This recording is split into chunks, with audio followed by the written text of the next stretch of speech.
बिस्मिल्लाहिर्रहमानिर्रहीम। अस्सलाम वालेकुम क्लास। आज चैप्टर नंबर 1 को मैं अगेन जो है वो एक्सप्लेन करूँगी, केमिकल इक्विलिब्रियम। और ये सारा जो है मैं आपको जस्ट ओवरव्यू दूँगी और ये बताऊँगी कि आपने इस चैप्टर में क्या कुछ जो है वो पढ़ा है। अब इसमें अगर आप इसका कंटेंट देखें तो जो आपको स्मार्ट सिलेबस में उन्होंने मेंशन किया हुआ है वो है reversible reaction and dynamic equilibrium, law of mass action, equilibrium constant and it's units, importance of equilibrium constant. Next अगर इसका ही मैं आपको ओवरव्यू दूं जिसमें आपने reversible reaction and dynamic equilibrium देखा, उसमें फ़र्स्ट ऑफ ऑल आपने डिफरेंशिएट करना है, मींस फ़र्क बताना है इरिवर्सिबल रिएक्शंस का और रिवर्सिबल रिएक्शंस का। अब आपके पास इरिवर्सिबल रिएक्शंस कौन से हैं? वो रिएक्शंस आएंगे जो प्रोडक्ट्स जो हैं वो अगेन नहीं मतलब कि ये कह लें कि प्रोडक्ट्स एक बार बन गए, प्रोडक्ट से दोबारा से रिएक्टेंट्स जो हैं वो फॉर्म नहीं होंगे। ये आपका इरिवर्सिबल रिएक्शन है। अगर आप रिवर्सिबल रिएक्शन देखो तो उसमें क्या होगा कि आपने रिएक्टेंट से प्रोडक्ट्स बनाए और प्रोडक्ट से अगेन आपने रिएक्टेंट्स बनाए। जो आपका इरिवर्सिबल रिएक्शन है उसे आप सिंगल एरो हेड से ज़ाहिर कर रहे हो, जो आपका रिवर्सिबल रिएक्शन है उसे डबल हेडेड एरो से शो कर रहे हो। अब आपके पास जो इरिवर्सिबल रिएक्शंस हैं उनमें जो एग्जांपल आ रही है, हाइड्रोजन के 4 मॉलिक्यूल्स और ऑक्सीजन के 2 मॉलिक्यूल्स, जिन्हें हम प्लेटिनियम और हीट एज कैटलिस्ट यूज़ करते हुए वाटर मॉलिक्यूल जो है वो बनाते हैं।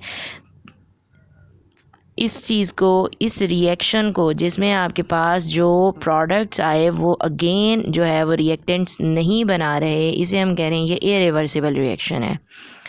जो आपका रिवर्सिबल रिएक्शन है उसमें आपके पास हाइड्रोजन और आयोडाइड की एग्जांपल आ जाती है, जिसमें आपके पास रिएक्शन बनने के बाद 2 हाइड्रोजन आयोडाइड के जो है मॉलिक्यूल्स बनते हैं। अब इसमें अगर मैं नेक्स्ट आऊँ तो आपके पास जो रिवर्सिबल रिएक्शन है वो फर्दर 2 टाइप्स में जाता है, जिसे हम कहते हैं फॉरवर्ड रिएक्शंस और रिवर्स रिएक्शन। फॉरवर्ड रिएक्शन में क्या होगा कि रिएक्टेंट से प्रोडक्ट्स जो बनेंगे उसे हम कह रहे हैं ये फॉरवर्ड रिएक्शन है। रिवर्स रिएक्शन, प्रोडक्ट से अगेन रिएक्टेंट्स का बनना। नेक्स्ट इसमें आपके पास आ जाता है chemical equilibrium.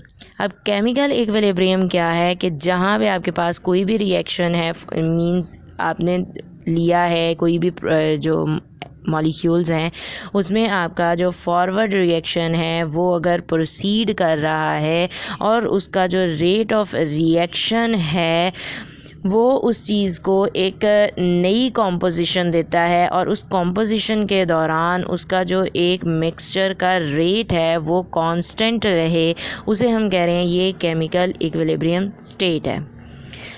Chemical equilibrium state जो है उसकी 2 पॉसिबिलिटीज़ हैं, या ये कह लेंगे उसकी 2 टाइप्स हैं, एक स्टैटिक इक्विलिब्रियम और दूसरी है डायनामिक इक्विलिब्रियम।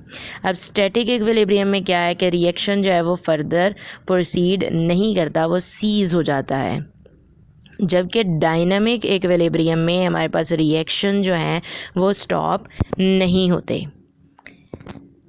नेक्स्ट इसमें आपके पास आ जाता है law of mass action. Law of mass action में क्या है, आपके पास के कोई भी सब्सटेंस है वो रिएक्ट करता है डायरेक्टली प्रोपोर्शनल होगा अपने एक्टिव मास के, और उसका जो रेट ऑफ रिएक्शन है वो डायरेक्टली प्रोपोर्शनल होगा प्रोडक्ट्स के एक्टिव मास के। तो इस चीज़ को हम कहते हैं कि ये लॉ ऑफ मास एक्शन है। इसे हम जो है वो स्क्वायर ब्रैकेट से शो करते हैं।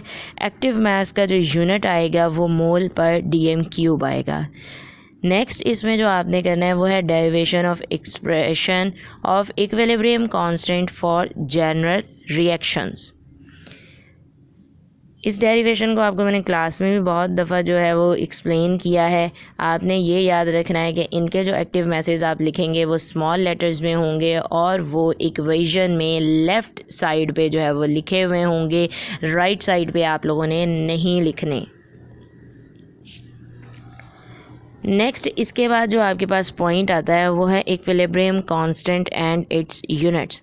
इक्विलिब्रियम कांस्टेंट क्या है कि इसमें आपके पास जो एक कंसंट्रेशन होगी प्रोडक्ट्स की वो उसके प्रोडक्ट्स के साथ ही अपने जो है कोफिशिएंट्स को इंक्रीज़ करेगी, और इसी तरह ये रिएक्टेंट्स के साथ भी यही होगा।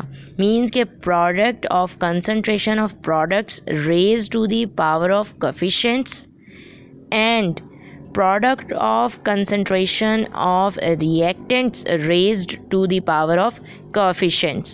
तो ये चीज़ जो है ये इक्विलिब्रियम कांस्टेंट है।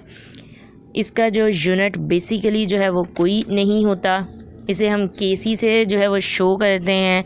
इसका जो एक वर्थ है या ये केसी जो डिपेंड कर रहा होता है ये टेम्परेचर पे करता है, और इसकी इनिशियल कंसंट्रेशन जो है वो किसी और प्रोडक्ट पे या किसी भी चीज़ पे जो है वो डिपेंड नहीं करेगी।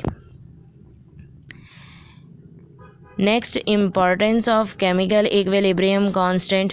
इसमें आपके पास जो है वो एक ये आ जाएगा कि आप ये बताओ कि रिएक्शन जो है वो किस डायरेक्शन में हो रहा है, और दूसरा ये कि रिएक्शन कहाँ पे जो है वो स्टॉप होता है या किस हद तक जो है एक रिएक्शन जो है वो प्रोसीड कर रहा है।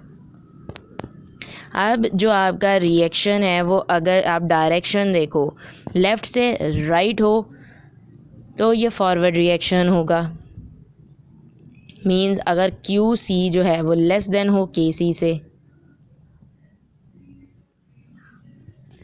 तो आपके पास ये रिएक्शन जो है वो कौन सा आएगा, ये आपका रिएक्शन हो जाएगा रिवर्स। अगर क्यू सी ग्रेटर देन हो के सी से तो ये आपका फॉरवर्ड रिएक्शन होगा। अगर क्यू सी इक्वल है के सी के तो ये आपका बैलेंस्ड या इक्विलिब्रियम रिएक्शन है।